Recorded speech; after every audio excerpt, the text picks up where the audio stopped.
पहला आर्टिकल आता है 21, अनुच्छेद 21, आर्टिकल 21। आर्टिकल 21 भारत के अंदर का एक ऐसा आर्टिकल है जिसका दायरा लगातार विस्तृत होता चला गया, बढ़ता चला गया, फैलता चला गया। क्या है कि इस चीज को समझिए। अनुच्छेद 21 में घोषणा की गई है कि किसी व्यक्ति को उसके प्राण या दैहिक स्वतंत्रता से विधि द्वारा स्थापित प्रक्रिया के अनुसार ही वंचित किया जाएगा, अन्यथा नहीं।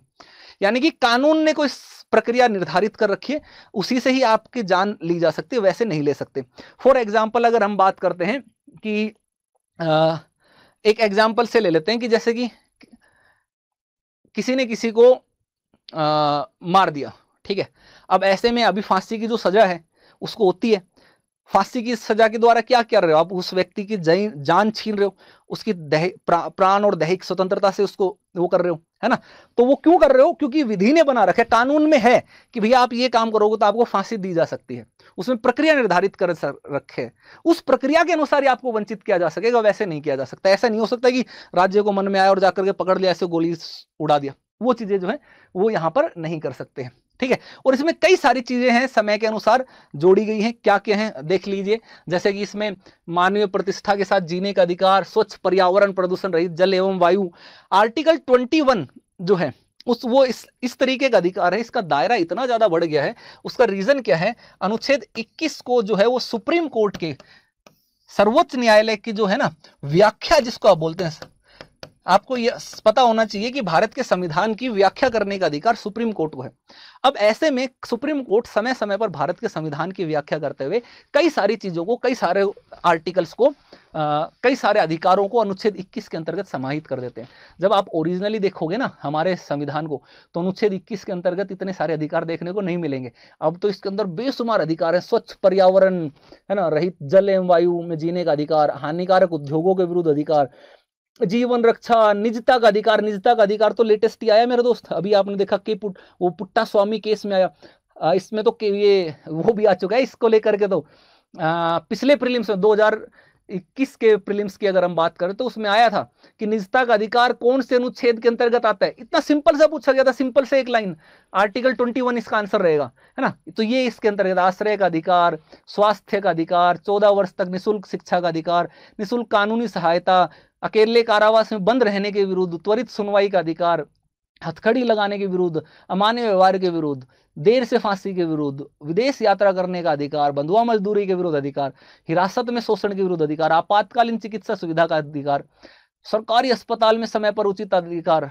इलाज का, राज्य के बाहर न जाने का अधिकार, निष्पक्ष सुनवाई, ठीक है, कैदी के जीवन के लिए जीवन की आवश्यकताओं का अधिकार, है ना, महिलाओं के साथ आदर पूर्वक, सम्मान पूर्वक व्यवहार करने का अधिकार, ठीक है, सार्वजनिक फांसी के विरुद्ध अधिकार, पहाड़ी क्षेत्रों में मार्ग का अधिकार, सूचना का अधिकार, प्रतिष्ठा का अधिकार, एक्सेट्रा एक्सेट्रा, इतने सारे अधिकार है मेरे दोस्त कि मैं आपको क्या बोलूं। आप इनको पढ़ लीजिएगा एक बार, इन सारे अधिकारों को आपको जानना जरूरी है, कौन कौन से अधिकार है, इतने अधिकार हैं, ये आर्टिकल 21 से आते रहे। अब हम बात कर लेते हैं आर्टिकल 21 के ही एक और पार्ट, आर्टिकल 21A को, उसको हम बोलते हैं राइट टू एजुकेशन, शिक्षा का अधिकार। जब हमारा मूल संविधान है ना, उस मूल संविधान में आर्टिकल 21A जो है नहीं था, 21 का जो था वो नहीं था, ठीक है, मूल रूप से। लेकिन सुप्रीम कोर्ट ने क्या किया, शिक्षा के अधिकार को भारत के आर्टिकल 21 के अंतर्गत परिभाषित कर दिया कि भैया ये मौलिक अधिकार है। ऐसे में सुप्रीम कोर्ट जब इस तरीके की जजमेंट देता है तो सरकारें जागृत हो जाती है, सजग हो जाती हैं, फिर वो उसका वो भी क्रेडिट लेना चाहते हैं, उनको भी अगर इस सही तरीके का कार्य करेंगे, कानून बनाएंगे तो क्रेडिट उनको भी मिलता है। तो ऐसे में उन्होंने ये घोषणा की कि भाई 6 से 14 जब घोषणा की सुप्रीम कोर्ट के, तो हमारे संसद ने एक संविधान में संशोधन किया, 86वां संविधान संशोधन किया, 2002 में हुआ, और उसके तहत आर्टिकल 21A जो है वो जोड़ दिया गया शिक्षा के अधिकार को, ठीक है। राज्य 6 से 14 वर्ष तक की उम्र के बच्चों को निःशुल्क एवं अनिवार्य शिक्षा देगा, ये आपका अधिकार, मौलिक अधिकार जो बना दिया गया। तो आपसे क्वेश्चन में पूछा जाए तो बताना है कि 86वें संविधान संशोधन से जोड़ा गया 2002 में, उससे पहले ये अधिकार नहीं था। अब अगली बात पर अगर हम चलते हैं तो आर्टिकल 22 आता है, ये थोड़ा सा मजेदार टाइप का अधिकार है, मजेदार राइट है। मजेदार किस तरीके से समझिए, ये किसी को गिरफ्तारी एवं निरोध से संरक्षण प्रदान करता है। दो चीजों के बारे में बात की गई है यहाँ पर, एक तो साधारण गिरफ्तारी एवं निरोध, ठीक है। ये हिंदी वालों का मतलब थोड़ा अलग ही हो जाता है, हिंदी वाले इसका मतलब गलत मतलब मत निकाल लीजिएगा, है ना, बड़े खतरनाक खिलाड़ी होते हैं आप, कई बार गलत तरीके का अलग ही मतलब निकाल लेते हैं। यहाँ पर प्रिवेंटिव की बात करें, एक पनिटिव की बात करें और एक प्रिवेंटिव की बात करें, दो तरीकों की चीजों की बात करें। दो तरीके की हिरासत होती है अगर हिरासत की बात करें।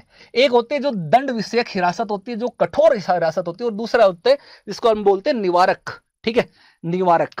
तो अब इन दोनों के ऊपर हम थोड़ा सा चर्चा कर लेते हैं। चलिए इनको देख लेते हैं। देखो, दंड विषयक हिरासत जो है उसमें क्या होता है, जिसमें किसी व्यक्ति का अपराध सिद्ध हो गया है, ठीक है, और अदालत ने उसको दोषी करार दे दिया है, उसको जो है सजा दी जाता है, दंड दिया जाता है, वो होगी दंड विषयक हिरासत। निवारक निरोध का मतलब यह है कि कोई व्यक्ति जिसने कोई अपराध नहीं किया, ना ही उसको कोई दंड दिया है, लेकिन भविष्य में वो कर सकता है कोई अपराध, या उसके कारण कानून व्यवस्था की कोई समस्या उत्पन्न हो सकती है, तो उसको, उस समस्या को रोकने के लिए उसको एडवांस में गिरफ्तार करके रख लिया जाता है, या नजरबंद करके रख लिया जाता है एक तरीके से, वो उसको कहा जाता है। तो निवारक हिरासत जो है ना, केवल शक के आधार पर होती है और एहतियाती होती है। ठीक है, ये चीज होती है। अब आर्टिकल 22 जो है उसके दो पहलुओं, दोनों पहलुओं को समझ लेते हैं। पहला मामला अगर पहली गिरफ्तारी है तो साधारण कानूनी मामले के संदर्भ में गिरफ्तारी है, और दूसरा है वो निवारक निरोध के मामले में। तो पहला भाग को हम देख लेते हैं, जिसमें किसी व्यक्ति को साधारण कानून के तहत हिरासत में लिया जाता है। साधारण कानून के तहत मान लीजिए आपने कोई छोटा मोटा कोई चीज हुई और उसको आपको गिरफ्तार किया गया, एक नॉर्मल तरीके से पुलिस आई और आप गिरफ्तार करके ले गई। तो जब अगर पुलिस आपके पास आती है तो सबसे पहले आपको गिरफ्तार करने के आधार पर सूचना देने का अधिकार आपके पास है कि भाई आपको क्यों गिरफ्तार किया जा रहा है, बताना चाहिए। ठीक है, मान लीजिए एक भीड़ है, वहां पर दो पक्षों की लड़ाई हो रही है, आप खड़े हैं, आप बस देख रहे हैं, आप बीच बचाव कर रहे हैं, ऐसे में पुलिस आई और आपको पकड़ करके ले गई बिना बात, तो आप पूछो तो भाई मेरा हुजूर मेरी गलती क्या है, क्यों गिरफ्तार कर रहे हो, तो उनको बताना पड़ेगा कि भाई क्यों गिरफ्तार कर रहे हैं। ठीक है, वो कारण बताना पड़ेगा, कोई गलत कर रहे हो तो भी होगा। ठीक है, अब इसके साथ साथ विधि व्यवसायी मतलब वकील से परामर्श करने का अधिकार है। अगर आपको गिरफ्तार कर लिया तो आप अपने वकील से बात कर सकते हो। फिल्मों में आपने देखा होगा ना कि पुलिस आती है, बड़े से बिजनेसमैन को गिरफ्तार करके लेके जाती है, उससे पूछताछ करने लगती है, तो पूछताछ करते टाइम कहते मुझे मेरे वकील से बात करनी है ना, I want to call my lawyer. ठीक, इस तरीके से कि मैं, मेरा वकील जब आएगा तब बात करूंगा। तो आपको वो अधिकार है कि आप अपने वकील से परामर्श ले सकते हैं भैया कि क्या चीज करे क्या नहीं करे, इस तरीके का। ठीक है, यात्रा के समय को हटाकर 24 घंटे में आपको मैजिस्ट्रेट के सामने पेश करना पड़ेगा। ठीक है, ये चीज ध्यान रखिए, मैजिस्ट्रेट के सामने पेश करना मैंडेटरी है। 24 घंटे के अंदर अंदर आपको पेश किया जाएगा। तो मैजिस्ट्रेट बताएगा कि भाई आपको गिरफ्तार किया गया, वो उसके आधार सही है कि नहीं। अगर सही आधार है तो आपकी न्यायिक हिरासत को बढ़ा सकता है। अगर आपके सही आधार पर गिरफ्तार नहीं किया गया तो वो आपको बाइज्जत बरी करने के लिए कह सकता है। ठीक है, 24 घंटे का समय होता है। यात्रा के समय जो आने जाने का समय लगता है वो समय उसके अंदर काउंट नहीं होता है। ठीक है, ठीक। और अगर दंडाधिकारी, अगर आप देखोगे 24 घंटे में आप पेश नहीं करोगे तो 24 घंटे के अंदर उस बाद उसको रिहा करने का अधिकार आपके पास है। आप उनसे डिमांड कर सकते हो कि भाई मेरे को कोर्ट में पेश नहीं किया, 24 घंटे हो गए, अब रिहा करो, है ना, या तो कोर्ट में लेकर के चलो या रिहा करो।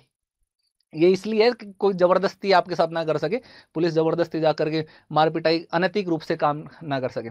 ठीक है, अब एक और अगर हम बात करते हैं आर्टिकल 22, उसका जो दूसरा भाग है वो दूसरा भाग निवारक निरोध के तहत आता है ना। अगर उसका देख लेते हैं कि क्या चीज है। सबसे पहली चीज तो इसमें किसी व्यक्ति को 3 माह से ज्यादा तक आप हिरासत में नहीं रख सकते। 3 माह से ज्यादा आपको हिरासत में रखना है तो उसके लिए आपको एक सलाहकार बोर्ड जो है, उस सलाहकार बोर्ड की सिफारिश चाहिए होगी। सलाहकार बोर्ड में उच्च न्यायालय के न्यायाधीश और उच्च न्यायालय के न्यायाधीश बनने की योग्यता रखने वाले एक व्यक्ति वो इसमें शामिल होते हैं। निवारक निरोध में क्या होता है, प्रिवेंटिव डिटेंशन में क्या होता है, इस चीज को समझिए मेरे दोस्त बड़े ध्यान से। निवारक निरोध का मतलब यह है कि भाई आपने कोई अभी तक कोई गलत काम नहीं किया। ठीक है, एक मिनट रुकिए।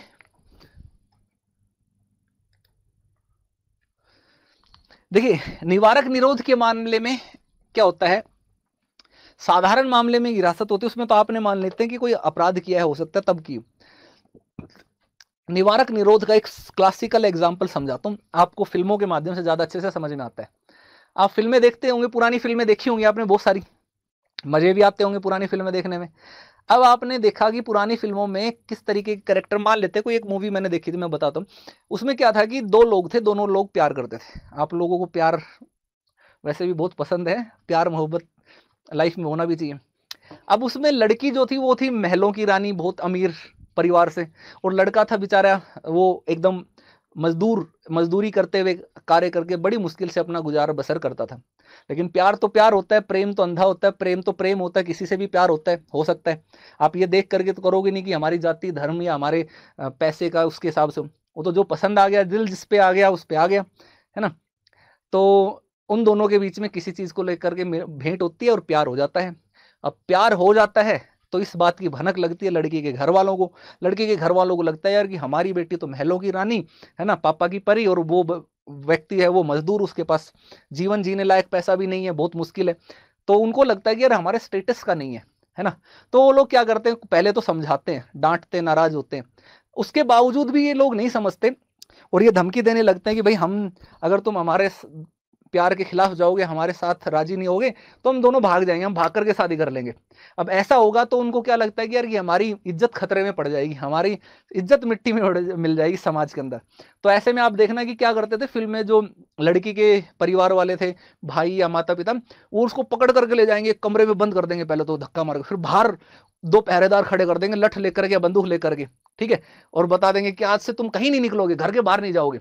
वो क्या किया उन्होंने, उनको क्या लगा कि उस लड़की ने अभी तक कोई अपराध नहीं किया, कोई इज्जत मिट्टी में नहीं, कुछ भी नहीं किया। वैसे तो इससे इज्जत मिट्टी में मिलती नहीं, लेकिन वो फिल्मी कहानी बता रहा हूँ, ये फालतू बकवास है कि इज्जत मिट्टी में मिल गई ये होगी, ऐसा कुछ नहीं होता है, फालतू की चीज है।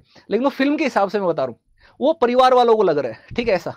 तो वो भाग करके गई नहीं, परिवार को अभी कोई दिक्कत नहीं हुई, लेकिन परिवार को ये लगता था कि भाई ये चली जाएगी तो हमारे साथ दिक्कत हो जाएगी, भविष्य में इस तरीके का काम कर सकती है। तो उसको रोकने के लिए पहले ही उसको एक तरीके से कमरे में कैद कर दिया, उसका फोन वोन अखबार न्यूज़पेपर भारी दुनिया से कट ऑफ कर दिया कि वो बाहर नहीं जा सकते। निवारक निरोध के तहत भी सेम यही चीज होती है, ठीक है, प्रिवेंटिव डिटेंशन में भी सेम एज इट इज चीज की जाती है। हाँ वो अलग बात है कि फिल्मों का मामला थोड़ा अलग है, अब ऐसे बंद कर देने पर फिर प्यार तो खत्म हो नहीं जाता है ना, फिर हीरो की एंट्री होती है, गाना चलता है, जब जब प्यार पे पहरा हुआ है, प्यार और भी गहरा गहरा हुआ है, दो प्यार करने वालों को दुनिया जब जब सताएगी, मोहब्बत बढ़ती जाएगी। तो फिर उसके बाद कुछ सर्कमस्टांसेस ऐसे होते हैं कि दोनों भाग जाते हैं, हमने घर छोड़ा है, रस्मों को तोड़ा है, दूर कहीं जाएंगे नहीं, दुनिया बसाएंगे। ऐसा गाना, फिर वो उधर चलते हैं। तो इस तरीके की चीजें जो है आपको वहां पर देखने को मिलती हैं, ठीक है। तो प्रिवेंटिव डिटेंशन में भी ऐसे ही सर्कमस्टांस, ठीक है। चलिए अब आगे देखते हैं। जब इस संदर्भ में नेशनल लेवल पर अगर आप देखो ना भारत में, तो सरकार इसी तरीके से काम करती है। जैसे आपने अभी थोड़े टाइम पहले देखा जम्मू कश्मीर का पुनर्गठन हुआ था, तो जम्मू कश्मीर के पुनर्गठन के टाइम कई सारे नेताओं को एक तरीके से हिरासत में रख दिया गया था, एक सतर्कता बरतते हुए कि कहीं अगर वो आज़ाद होंगे तो जम्मू कश्मीर में दंगा फसाद हो सकता है, भड़काऊ भाषण हो सकते हैं, कानून व्यवस्था की समस्या आ सकती है। तो ये निवारक निरोध, अब ये इंपॉर्टेंट चीज है कि निवारक निरोध का कानून जो है दोनों बना सकते हैं, संसद भी बना सकता है, विधानमंडल भी बना सकता है। लेकिन विधानमंडल के पास इसको लेकर के कम शक्तियां हैं, संसद के पास अधिक शक्तियां हैं, क्योंकि संसद के पास जो है वो पूरे भारत के जो महत्वपूर्ण मामले हैं, जैसे कि रक्षा का मामला हो गया, विदेश मामला हो गया, भारत की सुरक्षा का हो गया, इन सब के मामले में वो निवारक निरोध का कानून जो है वो बना सकते हैं, ठीक है। और विधानमंडल और संसद दोनों के पास आवश्यक वस्तुओं की आपूर्ति सुनिश्चित करने, सार्वजनिक व्यवस्था बनाए रखने, राज्य की सुरक्षा मामले आदि पर कानून बनाने का इनके पास अधिकार है। अब लेकिन समस्या ये है कि वर्ल्ड में, विश्व में कोई भी लोकतंत्र ऐसा नहीं है, कोई भी डेमोक्रेसी ऐसी नहीं है जहां पर निवारक निरोध जो है प्रिवेंटिव डिटेंशन जो है वो उनके संविधान में देखने को मिले। केवल भारत के अंदर ये देखने को मिलता है। ये बेसिकली औपनिवेशिक तरीके के कानून होते थे, इस तरीके की, जब अंग्रेज लोग भारत के स्वतंत्रता सेनानियों को इस तरीके से हिरासत में रखते थे। तो भारत के अलावा और किसी भी लोकतंत्र में प्रावधान है नहीं, लेकिन भारत के जैसा लोकतंत्र भी तो पूरी दुनिया में नहीं है ना। भारत की लोकतंत्र की विशेषताएं भी अलग हैं, बाकियों से अलग है, सेम तो हो नहीं सकती हैं। तो भारत की विविधता और बाकी सारी चीजों को देखते हुए ये कुछ चीजें देश हित में करनी आवश्यक हो जाती है, बस इनका मिसयूज ना किया जाए। राजनीतिक रूप से दुरुपयोग जो है वो गलत है, राजनीतिक रूप से दुरुपयोग नहीं किया जाना चाहिए, ये चीज है। अब